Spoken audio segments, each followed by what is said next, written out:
Jusqu'à 13h, Côte-Nord. Attitude. Côte-Nord. Côte-Nord. Attitude. Jean Saint-Pierre et Valérie Dionne à l'animation de votre émission d'actualité et d'affaires publiques à Pure FM. Bonjour Valérie. Allô Jean. En forme? Ben oui, en forme, certain. On a une émission assez chargée aujourd'hui. On va aborder plusieurs sujets. D'abord, une entrevue avec le maire de cette île. Il y a abondance de sujets dans l'actualité ce printemps. Là, on parle de Mine Arnaud. On sait qu'il y avait une rencontre hier avec le troisième investisseur potentiel pour le projet de mine d'apatite au canton Arnaud. On parle aussi du projet d'un complexe sportif. C'est attendu, ça, quand même. L'aréna, on le sait, l'aréna Conrad Parent va être désuète au niveau du système de réfrigération en 2020. Alors, on commence à s'activer dans ce dossier aussi du côté de la ville. On va parler aussi d'une rencontre qui a eu lieu entre les élus de la ville de Sept-Îles et le fameux collectif, là, Sept-Îles, Agir, Avenir. Ces gens-là du collectif sont à Québec aujourd'hui. Ils rencontrent le ministre responsable de notre région, Pierre Arcan. À compter de 12h15, entrevue en deux parties avec le maire de Sept-Îles, Régent Parlier. On va aussi parler de tourisme ce midi, Valérie. Oui, c'est le temps, hein, le printemps. On planifie au moins nos vacances. On planifie nos vacances, effectivement. On commence à penser à ça, où on va aller en camping, ou bon, on va aller, qu'est-ce qu'on va aller visiter durant l'été. Et il y a Tourisme Côte-Nord qui fait appel, eux aussi, à la mobilisation. On veut mobiliser le milieu, entre autres de la Mingani, pour vraiment miser sur ce territoire-là comme destination touristique. Depuis lundi, il y a des rencontres locales qui se font avec les acteurs du milieu, oui, des entrepreneurs, mais aussi la population. On veut vraiment parler de qu'est-ce qui est les bons attraits touristiques de la place. Donc, on pourra en jaser avec Mélissa Rochefort, qui est la directrice structuration et développement de l'offre chez Tourisme Côte-Nord. Donc, pourquoi choisir la Mingani comme destination touristique? Mélissa Rochefort, normalement, est basée au bureau de Sept-Îles. Actuellement, elle est à Havre-Saint-Pierre. On va lui parler en direct par téléphone. Puis Valérie, elle va être très, très, très curieuse parce qu'elle planifie vraiment des vacances en Mingani cet été. Oui, je suis jamais allée encore, moi. Puis on veut faire un petit voyage de camping avec des amis. Fait que, écoute, je suis ouverte aux suggestions. Puis pour les gens de Sept-Îles, allez passer quelques jours dans l'archipel de Mingan ou dans les villages de la Mingani, là, ben on n'a pas besoin de notre semaine ou d'épuiser nos jours de vacances. Ça peut se faire quand même, c'est proche, c'est quand même assez proche. Donc, Mélissa Rochefort de Tourisme Côte-Nord à 12h40 avec nous. On va aussi faire le point ce midi sur les inondations au lac d'Aigle. La MRC de Sept-Rivières, oui, a travaillé très fort. C'est le directeur général lui-même qui s'est mouillé. Il est allé au milieu de la rivière pour défaire un embâcle, pour également des calvettes là qui fonctionnaient mal. Là, la situation est plus, en fait, ça s'améliore. Là, l'eau baisse, le niveau de l'eau baisse au lac d'Aigle. On fait le point avec Alain Lapierre, le directeur général de la municipalité régionale de comté de Sept-Rivières. Même si c'est tout près, les gens du lac d'Aigle, ça fait pas partie de la ville de Sept-Îles. C'est la MRC qui gère leurs affaires. Donc, on va expliquer ça aussi avec Monsieur Alain Lapierre dans cette entrevue en fin d'émission Côte-Nord Attitude vers 12h50. Avant cette série d'entrevues, on vous propose à l'instant un bulletin d'information régionale. Actualité Pure FM. D'abord, le maire Régent Parlier qualifie de positive une récente rencontre entre les élus de la ville et le collectif Sept-Îles Agir Avenir. Il rappelle tout de même que le collectif ne parle pas au nom de la ville. Le regroupement est issu du milieu des affaires syndicales et de l'éducation. Les élus n'ont pas été invités à y participer. Le collectif réclame des mesures d'urgence pour une relance de l'économie locale durement affectée par la chute des prix des métaux sur les marchés mondiaux. Le maire Parlier précise que le groupe peut exercer son leadership, mais déplore l'absence d'une stratégie concertée. Il va nous en parler en entrevue un peu plus tard. La famille de Catherine Pinette, décédée avec ses deux fillettes samedi dans un accident de la route à Sept-Îles, apprécie le soutien reçu dans la communauté. Selon le porte-parole de la famille, Jean-Claude Thérien-Pinette, toute la communauté Innu, Ouachat-Mac-Maniotenam et Natashquan, d'où est originaire le conjoint et père des deux enfants, partage le deuil. La famille Pinette transmet ses sympathies aux proches de Jérémy Roussy, décédé au volant de l'autre véhicule impliqué. Pour Jean-Claude Thériet-Pinette, l'amour, l'entraide et la compassion contribuent à traverser l'épreuve du deuil. Actuellement, le destin a voulu que cet accident-là fasse en sorte que deux familles soient touchées. Il n'y a pas de colère quelconque là, qui sont exprimées. Ça fait partie de la vie, même si on considère des fois que c'est injuste. Malgré tout, on va passer au travers. Une cérémonie religieuse est prévue demain à 14h à l'église Notre-Dame de Maliotenam pour souligner le départ de Catherine Pinette et de ses filles de 4 et 6 ans. La situation s'améliore concernant les inondations autour des cours d'eau de la Côte-Nord. La MRC de Sept-Rivières ne craint plus pour des inondations dans le secteur du lac d'Aigle. Il y a quand même quelques plans d'eau dans notre région là qui montrent encore un niveau élevé. C'est en Mingani où la situation a été la plus catastrophique. C'est là où on a reçu le plus de pluie d'ailleurs, dans le secteur de Mingan et de Havre-Saint-Pierre. Les inondations touche notamment la communauté de Natashquan où il y a eu des évacuations. On est actuellement là aussi la situation s'améliore, le niveau d'eau descend un peu partout. Les autorités surveillent toujours 16 sites à risque d'inondation sur le long de la route 138 sur la Côte-Nord. Le militant Marc Fafard va dénoncer le projet de mine d'apatite au canton Arnaud lors du passage à Ottawa le 23 mai d'une commission économique et sociale des Nations unies. Il prévoit dénoncer l'iniquité des moyens des compagnies minières comme Mine Arnaud pour faire la promotion d'un projet comparativement au groupe de citoyens. Marc Fafard croit que son commentaire s'applique à toute l'industrie minière qui fait appel à des firmes de relations publiques et profite des lobbyistes de développement économique Sept-Îles et la Chambre de commerce alors que les citoyens ont peu d'informations objectives. Le militant Fafard prévoit informer les commissaires de l'ONU de la stratégie de Mine Arnaud et de la participation financière du gouvernement du Québec dans ce projet. Deux opposants au projet, dont Marc Fafard, ont dénoncé lundi en séance publique du conseil de la ville de Sept-Îles l'association de l'entreprise avec le festival Vieux-Quai en fête pour nommer la tente jaune Scène Mine Arnaud. Le maire Régent Porlier précise que la ville n'a pas donné son accord pour que la tente jaune devienne un panneau publicitaire. L'année 2016 s'est terminée avec un surplus de 729 000 $ à la ville de Port-Cartier. Réunis à l'hôtel de ville lundi, les élus de Port-Cartier ont reçu le rapport financier de 2016 qui permet de constater un surplus accumulé de 3,1 millions de dollars qui n'est pas affecté à des projets présentement. La mairesse Violaine Doyle se réjouit de la bonne gestion réalisée par le conseil municipal en poste depuis novembre 2013. On a un bon bilan. Là, depuis 4 ans, on est vraiment contents. On a un budget de fonctionnement excédentaire. Pour nous, c'est une bonne nouvelle. On a également, on va dire, un bas de laine. On a pris les meilleures décisions pour notre budget en tenant compte de notre situation, des projets qu'on voulait réaliser. La ville de Port-Cartier est contrainte de respecter les procédures du gouvernement du Québec pour les travaux qui étaient prévus pour l'eau potable du secteur Pentecôte qui ne se feront pas en 2017. La ville souhaite inaugurer et terminer les travaux pour le nouveau centre de la petite enfance et la maison de la famille aménagée dans l'ancienne salle de quilles. On souhaite une inauguration avant la rentrée, donc à quelque part au mois d'août. Voilà, ça complète ces informations régionales. Le maire Régent Porlier est avec nous dans quelques instants. Attitude. Procurez-vous votre passeport Alouette pour la 24e édition du Vieux-Quai en fête. En pré-vente jusqu'au 4 juin inclusivement. 3 soirs de spectacle pour 40 $ admission générale ou 35 $ pour les aînés et les étudiants. Disponible à la billetterie de la salle Jean-Marc Dion ou en ligne au www.spectacle-7-il.com. Vous pouvez aussi vous procurer des billets individuels par soir au coût de 20 $. Assistez entre autres au spectacle de Jonas, du Boogie Wonder Band, de King Melrose que la vie, ça se danse. et de la Chicane.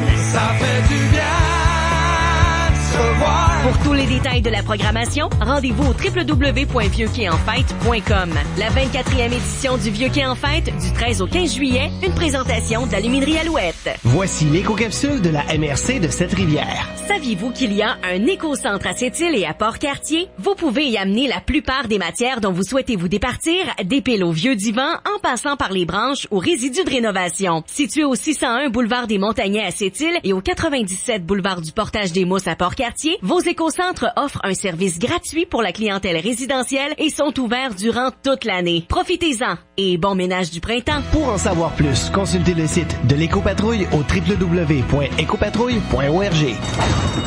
Et c'est parti pour Marcaca Dragon Slayer 832 qui joue en ligne avec la vitesse en tapis. Suivi de Mamie Huguette 67 qui regarde une vidéo, deux vidéos, trois vidéos de chef cuisinier sexy en streaming. Oh, Juju Superstar télévise des photos d'elle. On est à 52, 53, 55 j'aime. Internet optique symétrique. Profitez d'un combo 3 services incluant téléoptique, téléphonie 150 et Internet optique symétrique 150-150 à partir de 134$ par mois. Des conditions s'appliquent. Détails sur TELUSQuébec.com ou chez MD Communications, votre détaillant TELUS à Sept-Îles. Jusqu'à 13h. Côte-Nord. Côte-Nord. Attitude. Pure FM. 94. Je m'entretiens avec le maire de Sept-Îles. On va parler de plusieurs sujets d'actualité. Monsieur Régent Porlier, bonjour. Bonjour. Monsieur Porlier, j'ai rencontré quelques pompiers volontaires récemment qui m'ont parlé de leur dossier. Là, il y a une négociation avec la ville. On devrait signer bientôt une première convention collective avec les pompiers volontaires. Effectivement, ce sera une première convention, puis on est très optimiste de pouvoir signer ça très prochainement. On m'a parlé de la structure quand même, là. Il semble qu'il y a beaucoup de cadres, peu de syndiqués à la brigade de pompiers. Est-ce qu'on a regardé l'organisation? C'est une organisation normale? Il y a même des cadres qu'on appelle des laveux de camions à cette île, là. Ben là, écoutez, je trouve ça un peu curieux là qu'on se lance avec des choses comme ça dans les médias.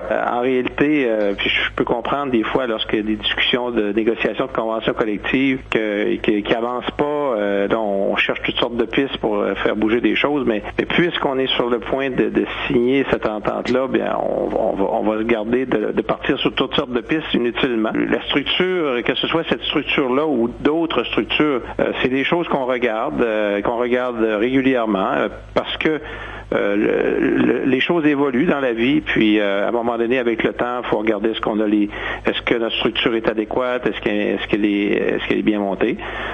Au moment où on se parle, j'ai pas de raison de penser qu'elle ne l'est pas. Par contre, je peux vous dire qu'à chacune des fois, surtout par les temps qui courent, à chacune des fois où on a un poste à combler, on prend le temps de regarder la pertinence de ce poste-là. Et on va faire ça pas juste avec les pompiers, avec l'ensemble des postes à la ville. Puis c'est normal, je pense que c'est juste une question de bonne gestion. Maintenant, s'il y a des gens qui pensent qu'on est mal structuré, ils peuvent le penser. Nous, ce qui est important, c'est d'avoir un service qui est efficace. Puis je pense que le service aux incendies à cette île est un service qui est efficace, répond bien aux besoins de la population. Plus loin que ça, on verra pour le futur. Mais comme je le dis, on n'est pas dogmatique ici, on n'est pas fermé à l'évaluation de nos ressources. Puis on s'y penche régulièrement. Bon. Le conseil municipal réuni cette semaine a adopté quelques résolutions concernant le futur complexe sportif à 2 glaces à cette île. Ce qu'il faut bien comprendre, c'est qu'on va y aller par étapes pour remplacer l'aréna Conrad-Parent. Effectivement.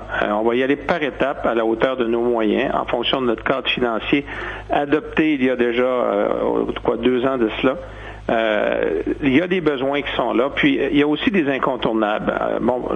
Le projet de glace de remplacement de l'aréna, en réalité, on a quelque chose qui est une date limite en 2020. Le gouvernement, le ministère nous oblige à mettre fin à l'utilisation du système de réfrigération qu'on a pour l'aréna Conrad-Parent. Donc, on a cette date butoir-là qui est un incontournable. La loi ne permettra plus, au-delà de 2020, de continuer à opérer ce système-là. Alors, minimalement, il fallait amorcer une réflexion.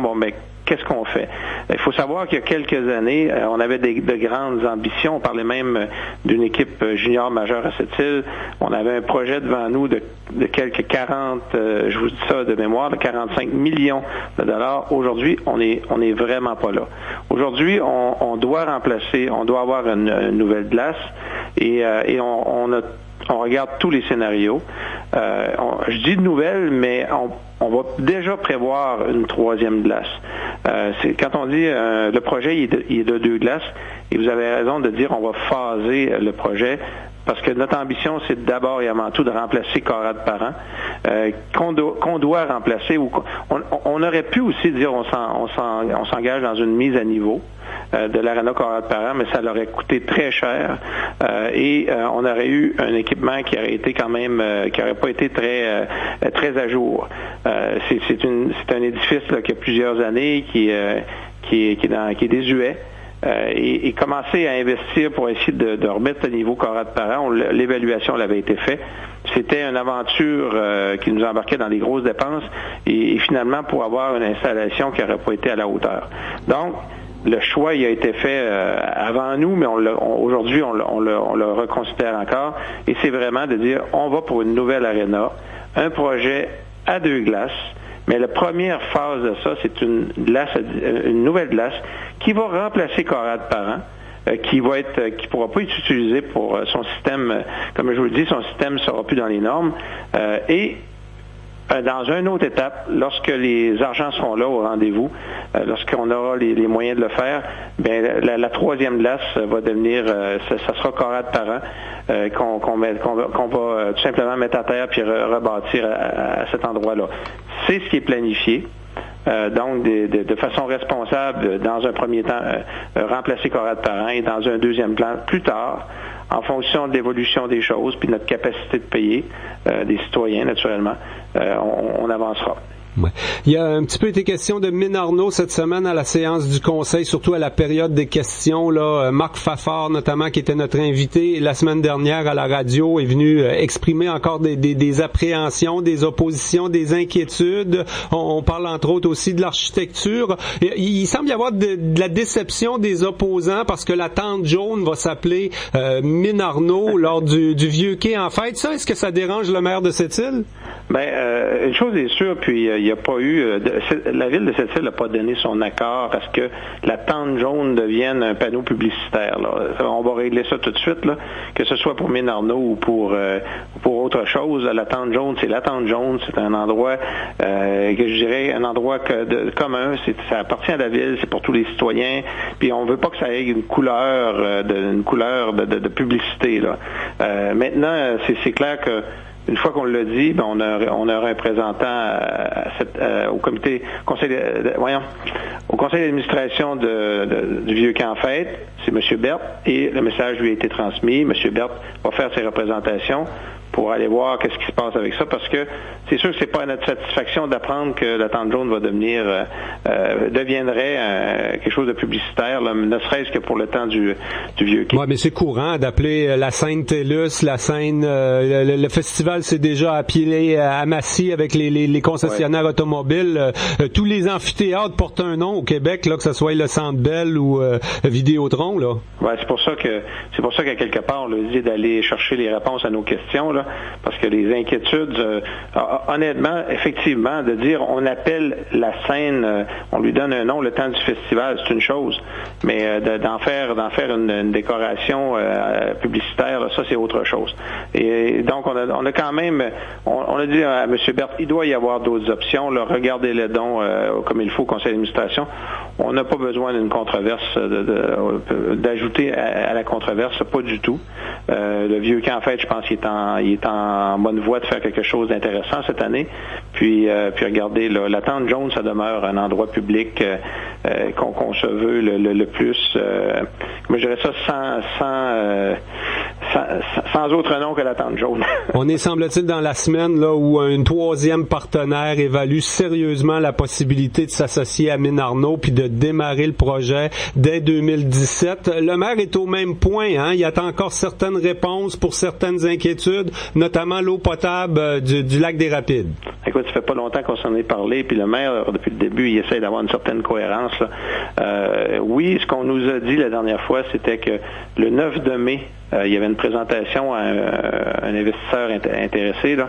Puis, en fonction c'est la nouvelle étude de faisabilité avec les ajustements des coûts du fait que la Pointe-Noire avait été acquis par le gouvernement, ça modifiait un peu la structure de coûts de façon positive. Puis, on nous disait que ça serait présenté le 9 de mai à l'investisseur. Puis c'est eux qui prendront la décision en fonction de cela, naturellement. De l'autre côté, puis je l'ai dit et redit, c'est normal qu'un maire questionne sur sa seule et unique source d'eau potable là, s'assurer, par exemple, qu'on va avoir une récurrence de notre source d'eau potable, juste s'assurer de prendre les bons moyens pour ça. Ça et d'autres choses. C'est connu de tout le monde, c'est connu du promoteur, et il n'y a pas de surprise pour personne, il n'y a rien de nouveau dans ça. Ils connaissent nos appréhensions, puis donc, ce qu'on disait, travaillons en amont, préparons les choses comme il faut pas quand ça débarque d'être tout croche puis à la dernière minute.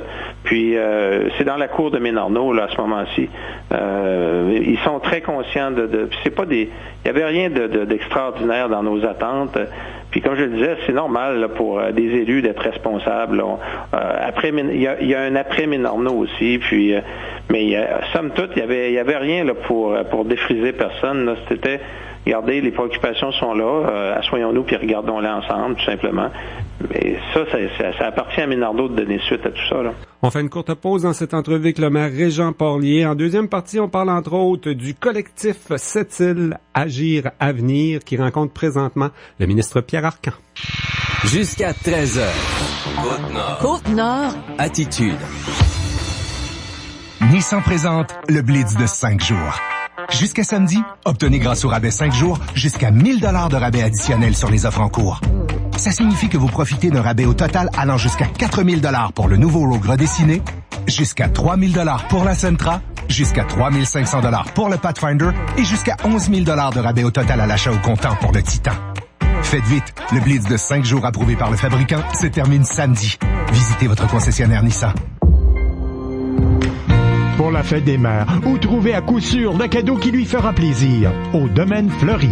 Parce qu'au Domaine Fleury, c'est plus que des fleurs. C'est une foule d'idées cadeaux. Coupe de vin avec inscription, 10 vins chocolat pour les bulles, des produits pour le corps, des produits d'ambiance et déco, de magnifiques plantes fleuries et encore plus. Alors, une visite s'impose au Domaine Fleury parce que la fête des mères, c'est aussi notre domaine.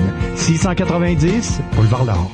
J'ai eu 25%. J'ai eu 25%. Pa, faut que je te parle. J'ai eu 25%. 25%. Pa, j'ai eu 25%. Pis c'est pas à cause que je me suis acheté un RAM. C'est le mois du RAM chez vos concessionnaires RAM du Québec. Profitez dès maintenant d'un rabais de 25% sur le PDSF de tous les modèles RAM 1500 2017, ce qui représente des rabais allant jusqu'à 18 000 $. Des conditions s'appliquent, détails dans les journaux et chez vos concessionnaires Chrysler, Dodge, Jeep et Ram. Bonjour, ici Marc Poliquin, consultant pour BMR Lormat, Viamat et Matériaux Mingan. Quand on parle de BMR à la radio, on le sent tout de suite. Ça fait une très grosse différence, surtout quand on a des événements live dans nos magasins ou dans nos entreprises. C'est sûr que ça a du punch très rapidement. Faites confiance à Attraction Radio et découvrez la force d'Attraction. Côte-Nord. Attitude. Pure FM 94.1. On est toujours en compagnie du maire de Sept-Îles, Monsieur Régent Porlier. Il y a aussi le collectif Sept-Îles Agir Avenir qui rencontre cette semaine le ministre Pierre Arcan du côté de Québec. Si j'ai bien compris, la séance du conseil cette semaine, il n'a pas l'aval de la ville, là, ce collectif-là. D'ailleurs, la ville n'a pas été invitée, ni le maire, ni les élus. Donc, vous lui donnez pas carte blanche, si j'ai bien compris. Mais la ville donne pas carte blanche à personne pour faire de la représentation en son nom. Et ce que je comprends, c'est que c'est pas le cas. Mais une chose est sûre, pour que la ville donne un appui à des gens qui iraient parler en son nom, c'est qu'on se serait assis ensemble puis on aurait convenu d'un plan de match, d'une stratégie, de choses sur lesquelles on va parler. Les représentations que fait le groupe à venir agir, là, ça les regarde, c'est dans leur cours, mais c'est clair que nous, on n'a pas discuté avec le groupe sur ce que serait la représentation auprès du ministre. Là. Et dans ce contexte-là, il n'est pas question que la Ville donne de carte blanche. Mais on a eu une bonne rencontre avec le groupe là, il y a une couple de semaines. Et c'était clair, ce qui est sorti de là, très clairement, notre message à nous, travaillons en concertation, assoyons-nous ensemble, décidons d'une stratégie, parlons des enjeux, entendons-nous sur nos revendications, et là on pourra dire que ça sera simple pour la Ville d'appuyer des démarches pour lesquelles on se sera entendu. Mais c'est pas la rencontre, là, à part que de se dire que c'est important d'avoir de la concertation dans le milieu. Et ce à quoi tout le monde semblait convenir, on n'a pas eu de discussion sur les revendications puis comment on devrait les moduler puis la suite des choses. Là. Le groupe nous a dit qu'il voulait assumer son leadership. C'est ce qu'il fait. Moi, tout le monde a le droit de demander des rencontres à qui le veut bien. Mais une chose est sûre, il ne peut pas dire aujourd'hui qu'il parle au nom de la ville. Ouais. Et je pense que dans le futur, peu importe qui fera des représentations, lorsqu'on veut que ce soit le plus solide possible, puis que ce soit qu'on affiche une cohésion, bien, nécessairement, il faut travailler à la stratégie ensemble. Et c'est un peu ce que j'ai déploré depuis le début. Ceci étant dit, écoutez, on verra l'oreille qu'aura le ministre pour les demandes, pour leurs demandes. Puis j'imagine que si ça se retrouve à tomber dans notre coup à un moment donné, il y a des gens qui vont s'être donné la peine de nous dire ce qui s'en vient exactement. Là, mais ça pourra pas être plus pour l'instant. Là. Nous, la porte était grande ouverte à leur dire, regardez, assoyons-nous, puis travaillons en concertation, puis montons des stratégies ensemble. On est ouvert à ça. Mais de toute évidence, le groupe semble pas être rendu là. Ils font leur représentation, puis regardez-moi, c'est dans leur cours. En terminant, il y a eu les assises de l'Union des municipalités du Québec tout récemment. Là, le maire Régent Porlier y était, la mairesse de Port-Cartier, Violaine Doyle aussi. Je trouve que j'ai regardé le communiqué, puis les sujets, il y a quand même beaucoup de dossiers qui sont préoccupants pour les régions, entre autres les tarifs aériens, le bois d'œuvre du côté de Port-Cartier. Il y a Mme Cateau qui disait cette semaine au conseil municipal que le maire de cette île nous avait très, très bien représenté. Moi, j'y étais pas. Vous avez participé à quoi exactement? Là, quelques tables rondes, je pense, hein? Oui, une table ronde, entre autres une table ronde sur les relations de travail de façon générale. Mais surtout, je crois que ce qu'elle a apprécié, c'est plutôt au niveau des interventions que je fais dans lorsque tout le monde est réuni dans la grande salle et puis ce qu'on fait valoir les intérêts de la Côte-Nord, tout simplement. Il y avait un panel devant avec l'ex-ministre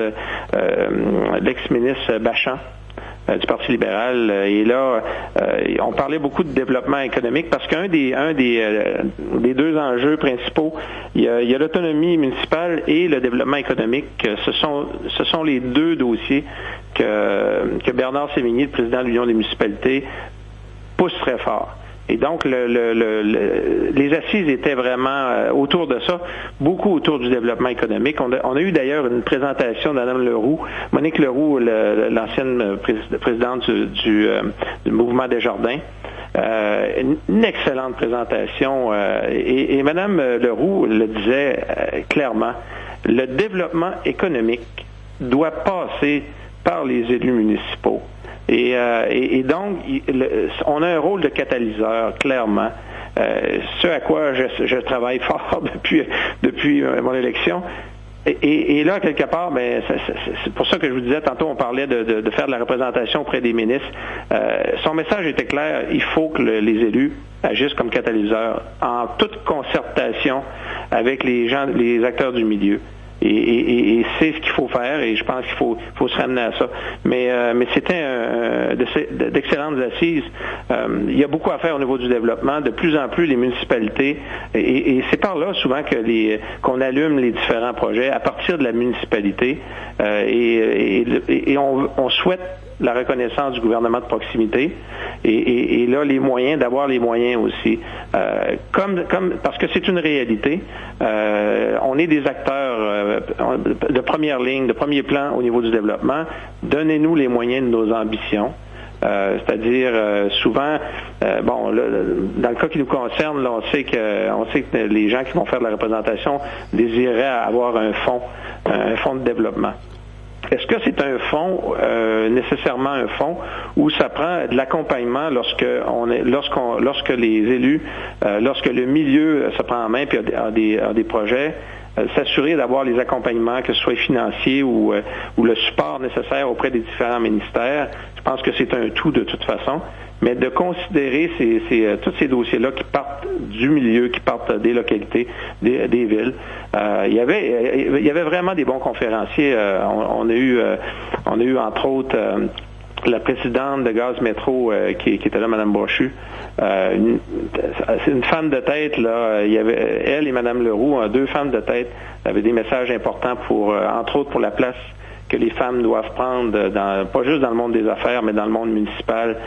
Chez nous, on peut dire qu'on est chanceux, c'est quand même assez bien balancé sur notre conseil. On a 5 hommes, 5 femmes. Mais à bien des endroits, là, sont en nombre minoritaire, puis il y a beaucoup de travail à faire. Mais l'idée, c'est surtout de leur donner la chance, puis de créer des climats pour le permettre à tout le monde, les femmes, y compris, là, d'avoir leur place dans tout ça. Mais c'était, comme je vous dis, plusieurs bonnes conférences. Donc, sorti de là avec bien des idées dans la tête, comme à toutes les fois qu'on sort de ces assises-là, parce qu'on voit les expériences aussi, qu'est-ce qui se passe ailleurs au Québec, dans plusieurs municipalités.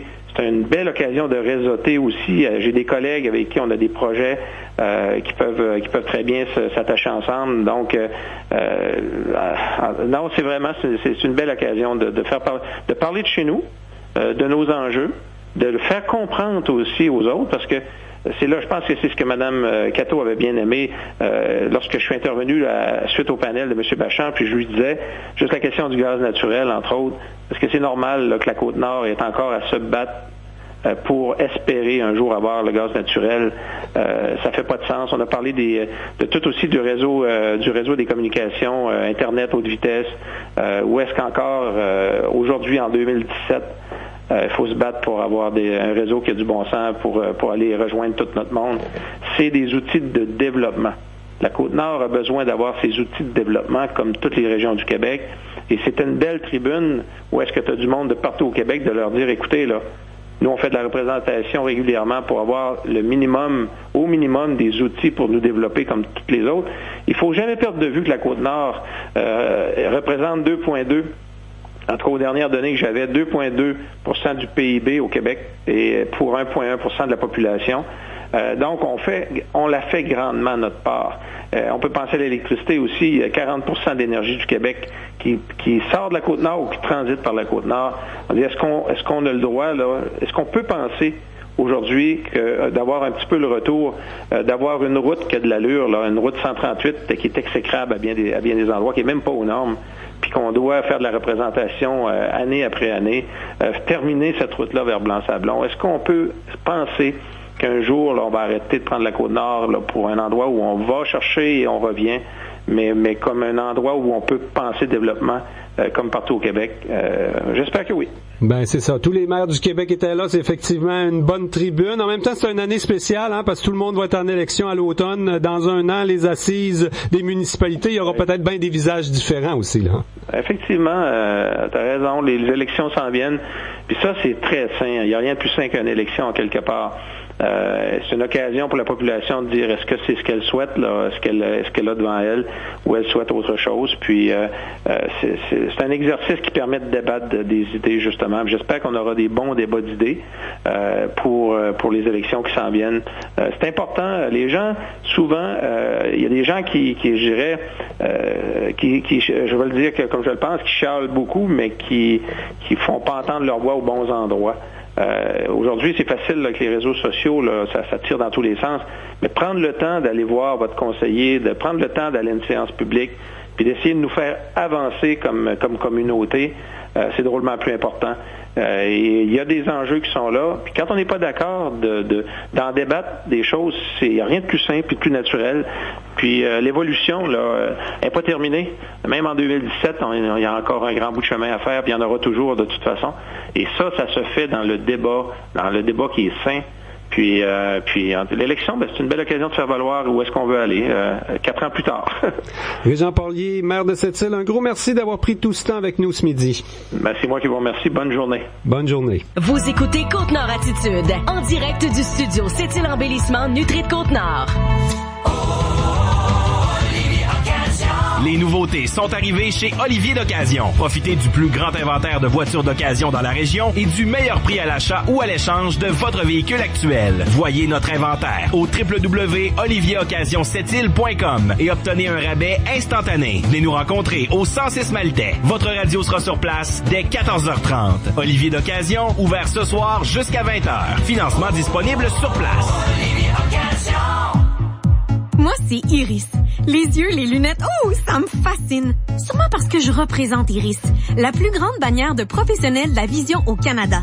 Et mon rôle est de répondre à toutes vos questions à propos de la vision. Comme Charles, qui a brisé ses lunettes en testant son nouvel unicycle. Ouch! Je lui ai dit qu'Iris offre une garantie inconditionnelle d'1 an sur les lunettes. Charles est peut-être casse-cou, mais ses lunettes seront toujours intactes. Plus de détails sur irisécoute.ca. Regarde, maman, je t'ai acheté un beau bouquet de fleurs. Ben voyons donc, t'es donc bien fine. En plastique? Ah, merci. Évitez ce malaise et offrez de vraies fleurs de qualité avec Raymond Fleuriste du 38 Regnault. Un vaste choix d'arrangements floraux de tous les styles et de nombreuses idées cadeaux telles que rose éternelle, savon, bougies, bombes de bain artisanales, thé, plaques en bois avec un message inspirant, accessoires mode tels que foulards et bijoux et plus encore. Ouvert le dimanche 14 mai de 8h à 18h et service de livraison disponible. Raymond Fleuriste du 38 Regnault, les spécialistes depuis 1957. 88 962 2343. Le Grand Cirque Benjamin est en ville, sous le Grand Chapiteau. Jeudi le 18 mai à 19h et vendredi le 19 mai à 16h30 et 19h30 au Parc Holiday de Sept-Îles. Un spectacle grandiose mettant en vedette le Globe de la Mort, la Roue de la Destinée, l'Homme Canon, des clowns, des acrobates, des jongleurs, des trapézistes et plus encore. Le Grand Cirque Benjamin, jeudi le 18 mai à 19h et vendredi le 19 mai à 16h30 et 19h30 au Parc Holiday. Bien en vente à cirquebenjamin.com ou à la porte le jour du spectacle.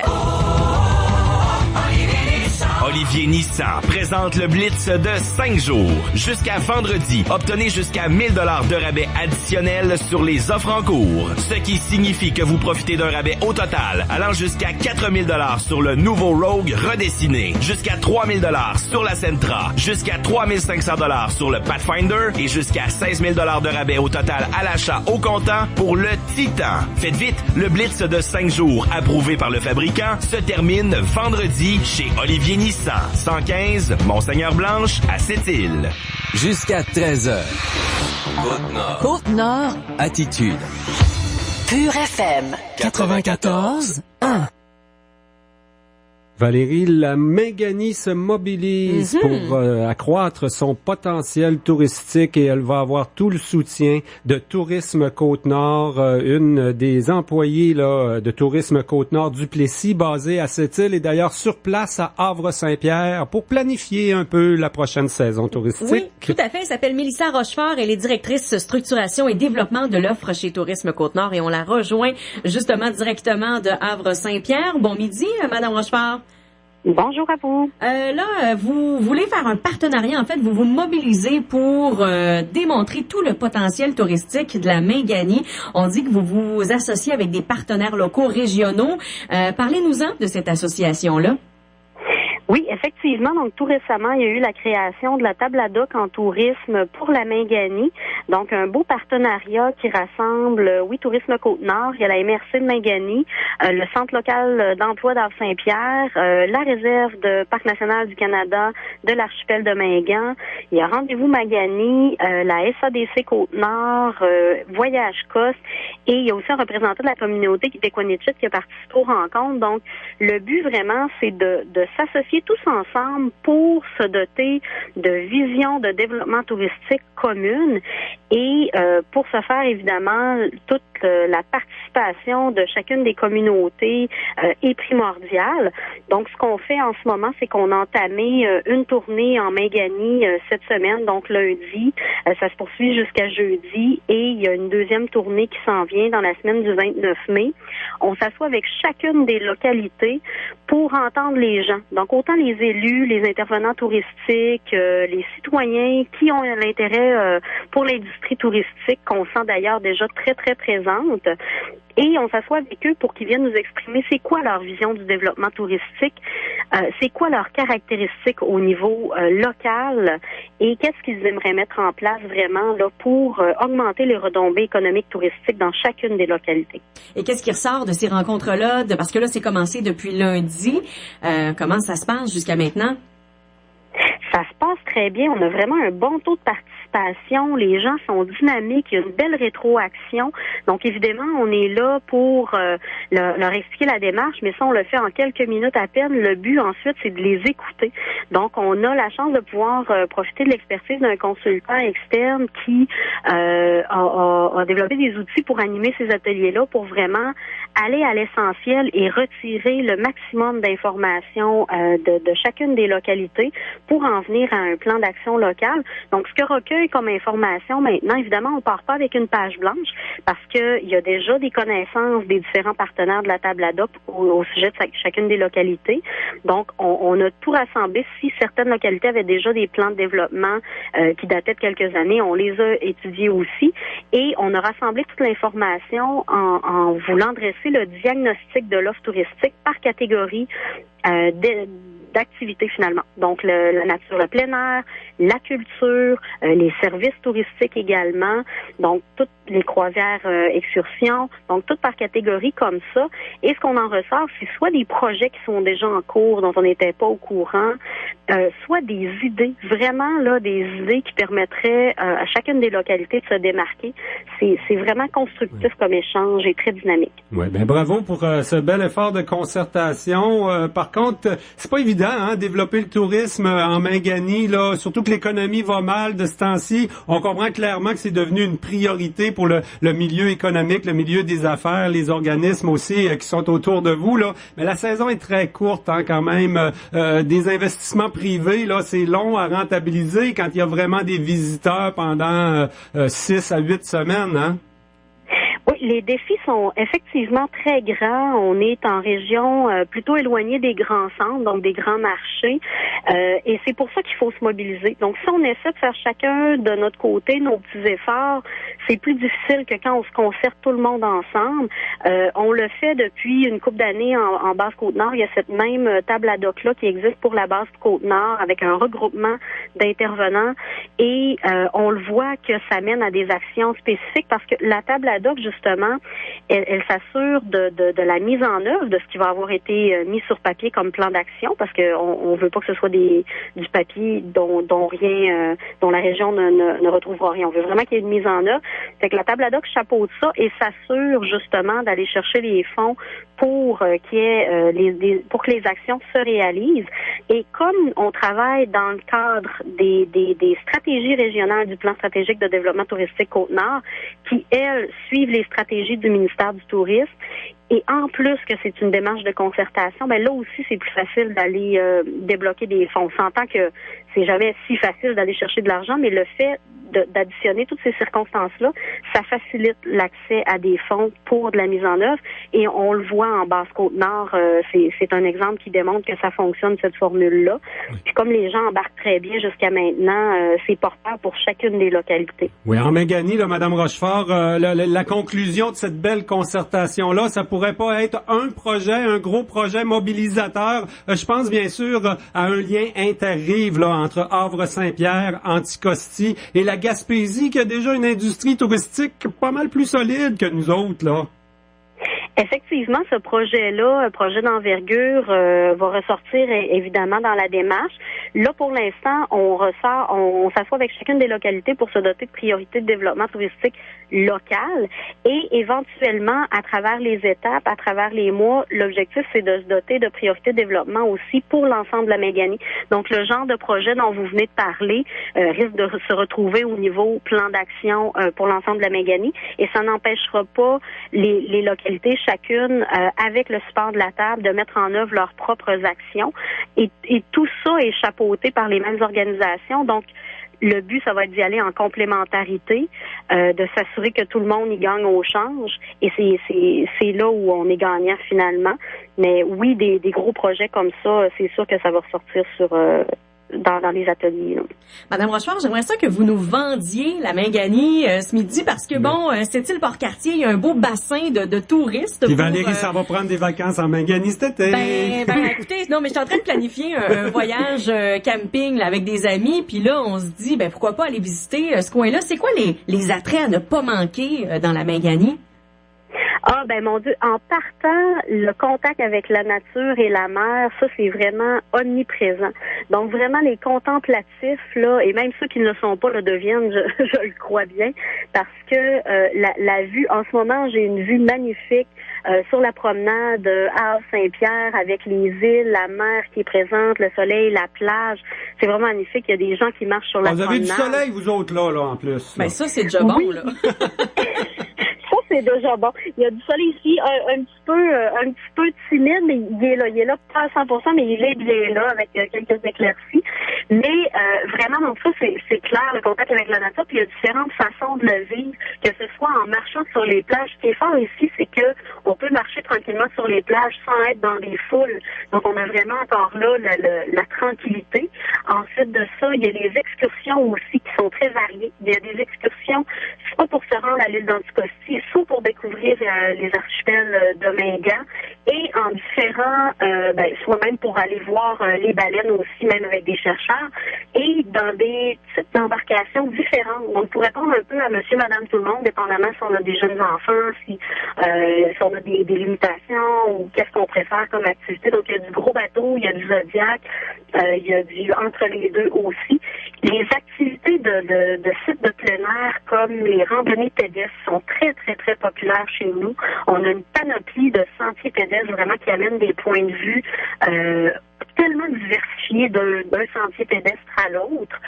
Et le contact avec les gens aussi, que ce soit au restaurant en mangeant des bons fruits de mer, parce qu'on aime bien se gâter au niveau culinaire, ou que ce soit, par exemple, lorsqu'on se déplace sur les différentes promenades, que ce soit la promenade à Natashquan, la promenade à Saint-Pierre, la promenade à Longueuil, il y a plusieurs points comme ça qui favorisent les rencontres avec les gens du milieu, les discussions, entendre les accents acadiens. Ça, c'est très, très, très, très apprécié. En soirée, il y a des spectacles aussi. Il y a différentes salles de spectacles tout au long de la Mingani. Des causeries, toutes sortes d'activités, oui. Oui, vraiment, puis on pourrait en parler encore longtemps, mais vraiment, tourismecotenord.com pour tout découvrir, ça va être de belles vacances, j'en suis persuadée. Et voilà, je vais aller faire un tour sur tourismecotenord.com, c'est vendu, la Mingani pour le camping cet été. Mélissa Rochefort, qui est directrice structuration et développement de l'offre chez Tourisme Côte-Nord. Merci beaucoup d'avoir été avec nous ce midi. Merci à vous, au plaisir. Attitude.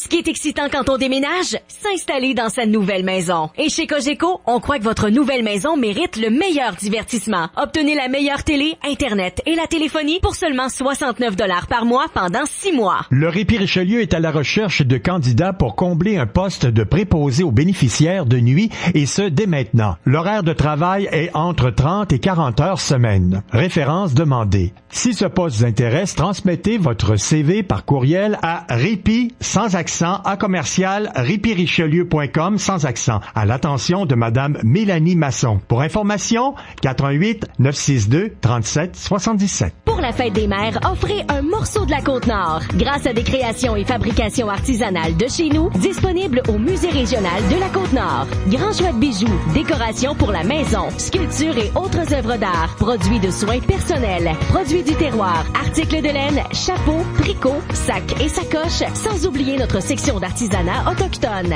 Quoi de plus original que d'offrir un morceau de la Côte-Nord en cadeau? Disponible à la boutique Aumuse du Musée régional de la Côte-Nord à Sept-Îles. Pascal Automobile est prêt pour le printemps et c'est vous qui en profitez avec une offre solide sur toute sa gamme GM. Profitez de rabais jusqu'à 10 500 $ et des taux de financement aussi bas que 0% jusqu'à 84 mois. Vous pouvez aussi louer votre GM à un prix tout aussi avantageux. Des GM fiables, renouvelés et économiques à un prix plus que compétitif. Découvrez de nouveaux horizons. Tout ça chez Pascal Automobile. Côte-Nord. Attitude. Pure FM 94. On parlait de la situation au lac d'Aigle. On sait que le lac s'est ramassé à un niveau d'eau très, très, très élevé. On sait que ça fait pas partie de la ville de Sept-Îles, c'est sur le territoire non organisé. La municipalité régionale de Comté de Sept-Rivières, le directeur général, oui, Alain Lapierre est avec nous. Bonjour, Monsieur Lapierre. Bonjour, Monsieur Saint-Pierre. Alors, on s'est mouillé comme faux, là, au cours des derniers jours pour protéger les installations, les résidences permanentes au lac d'Aigle. Ça a été une situation assez importante, là, hein? L'eau était venue jusque sur les terrains quand même. Ouais, dès vendredi, on a eu des avertissements comme de quoi qu'on pouvait perdre une partie du contour du lac. Au niveau de la charge, il y avait énormément de pression sur au niveau des calvettes. On a intervenu vendredi soir avec un entrepreneur pour s'assurer de déboucher là, rapidement tous les outils, soit les calvettes qu'on a en place pour s'assurer que l'écoulement des eaux se fasse le plus adéquatement possible. En faisant cette opération-là, on savait que le niveau du lac allait monter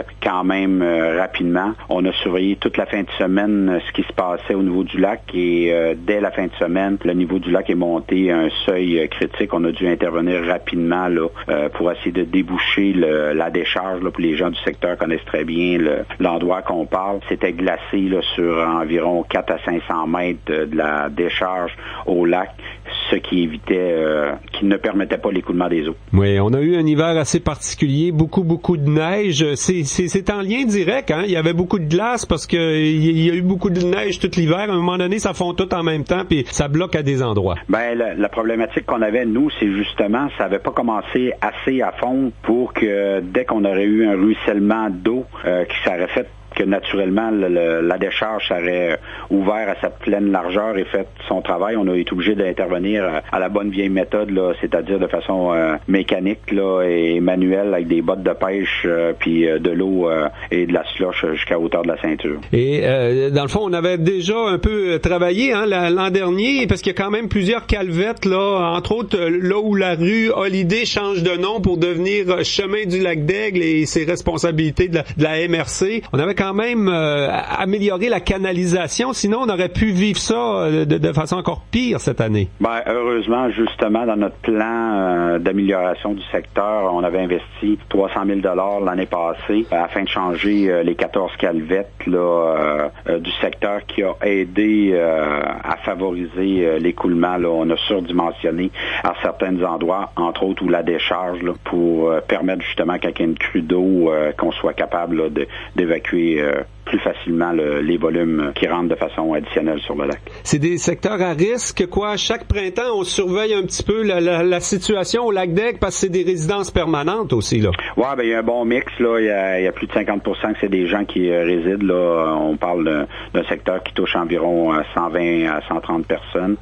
Il y a au moins la moitié que c'est des résidences principales et on a eu la bonne collaboration de certaines personnes, là. D'ailleurs, un des citoyens de la place Louis Boucher, je dois le nommer, était d'un grand secours avec nous. Il n'a pas hésité à se mouiller puis à donner un coup de main à notre petite équipe réduite de la MRC pour aider à améliorer les choses. Oui, à la MRC, justement, on a quand même pas une grosse équipe. C'est nos seules résidences permanentes hein, sur le territoire de la MRC. On n'a pas de comme à la ville de Sept-Îles, directeur des travaux publics, paquet de syndiqués. Finalement, c'est le directeur général qui a mis ses bottes à cuisse, comme on dit. Ça fait partie de toute tâche connexe, là. L'important, c'est de s'assurer que c'est pas qui le fait, c'est que le travail se fasse, puis après ça, on ajuste les détails. On s'est mouillé comme faut, finalement, là. Ouais, j'ai eu la chance de prendre un bon bain dans le cours d'eau hier, effectivement. Alain, tu vas m'expliquer, c'est historique, hein? Pourquoi ces gens-là, c'est pas des citoyens de la ville de Sept-Îles? C'est vraiment collé, quand même, le lac d'Aigle, là. Ça a toujours été comme ça. Ça, c'est un peu dans le temps, on pense à Moisy, des secteurs comme Ville-de-Grâce. C'est des gens qui ont été s'installer en périphérie. Et quand c'était le temps des fusions, là, c'est plus une décision politique. On les a oubliés. Je ne sais pas. Il faudrait poser la question à certains élus du temps. Je peux vous dire que ça a été abordé. Pourquoi c'est pas intégré dans la ville de Sept-Îles? Il y a eu beaucoup de discussions au fil des années à la MRC et dans ce temps-là, je ne siégeais pas ou j'étais pas directeur. Ouais. Ces gens-là sont heureux comme ça, quoi. C'est correct aussi, parce que pour la MRC, ça vous demande un paquet d'infrastructures qui normalement sont pas dans vos affaires, là, directement. Ouais, ben je veux dire, regardez, ils sont là, on vit avec, on est bien heureux, puis on essaie de donner le maximum de services. Puis je pense que les gens, par rapport aux interventions qu'on vient de faire, là, il y a plusieurs des gens qui sont venus nous voir, puis ils étaient heureux de voir une présence sur le terrain, malgré qu'on n'était pas nécessairement une grosse équipe. Là. On essaie de mettre la main à la pâte, tout le monde ensemble, puis on va se servir de cette expérience-là pour regarder qu'est-ce qu'on peut faire avec le comité de citoyens pour, si jamais on a besoin de personnes de plus. Là. Il y a plusieurs citoyens du Lac-des qui nous avaient envoyé ou qui sont venus nous voir pour dire, regardez, si vous avez besoin d'aide, mais étant une ancienne personne de santé et sécurité, j'ai bien de la difficulté à prendre des gens sans nécessairement avoir exercer un certain contrôle pour pas mettre non plus, on a une responsabilité de pas mettre les gens à risque là, en faisant des interventions improvisées. Est-ce qu'on intervient ailleurs? Parce que le territoire non organisé de la MRC de Cette-Rivière, c'est vaste, mais c'est surtout des chalets qu'on retrouve sur ce territoire-là. Là. Quand c'est des chalets, on n'intervient pas de la même façon pour les crues printanières, notamment.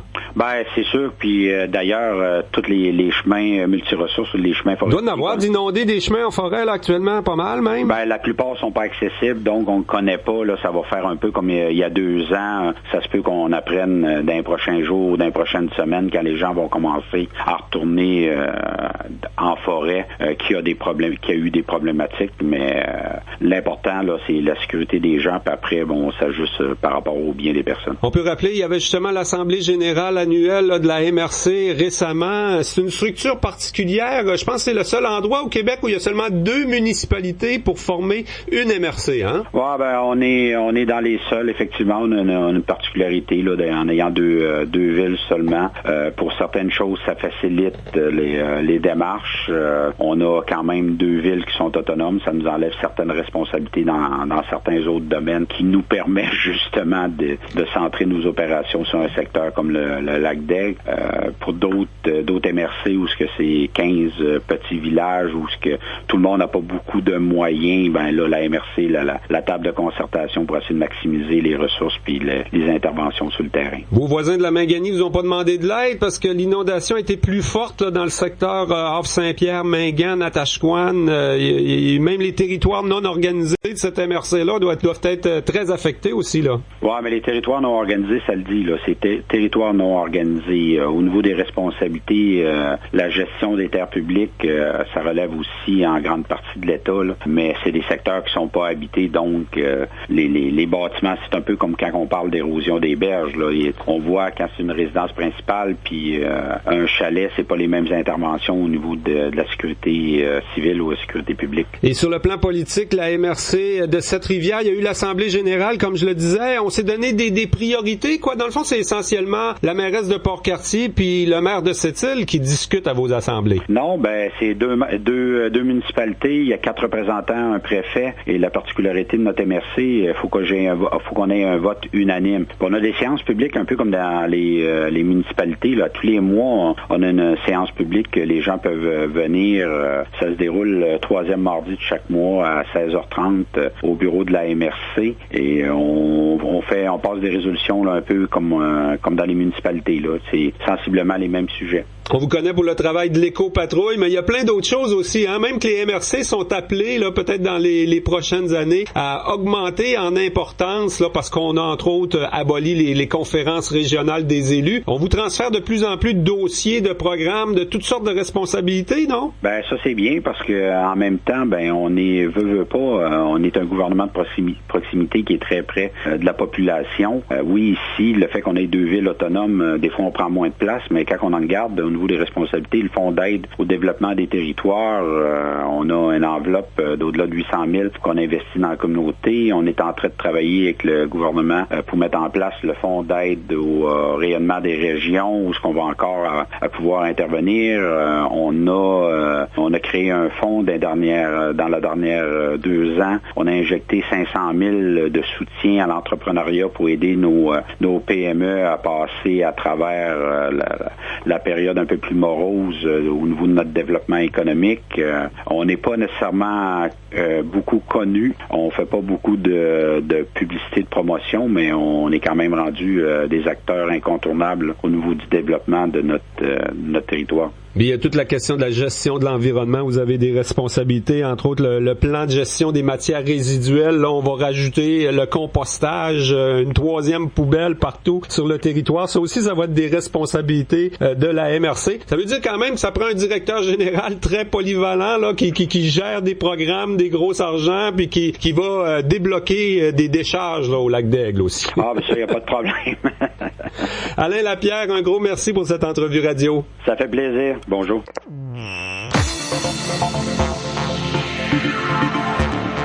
Et ça complète notre émission d'actualité d'affaires publiques. Valérie Dionne, un gros merci. Merci à toi, Jean. Demain, on va être là, puis on a une belle entrevue demain en ouverture. Hein? Ouais. 12h15, on va jaser avec Yvan Penneau. Il y a beaucoup de choses à dire. Son album sort vendredi, donc on l'attrape juste avant le lancement de son album. Tu l'as déjà écouté, toi, hein? Il y a du beau matériel sur son disque. Vraiment. Ben, juste l'extrait qu'on vous tourne, c'est vraiment bon. Donc, écoutez, c'est parti pour Yvan Penneau. On va jaser avec lui demain midi. Au revoir tout le monde, à demain.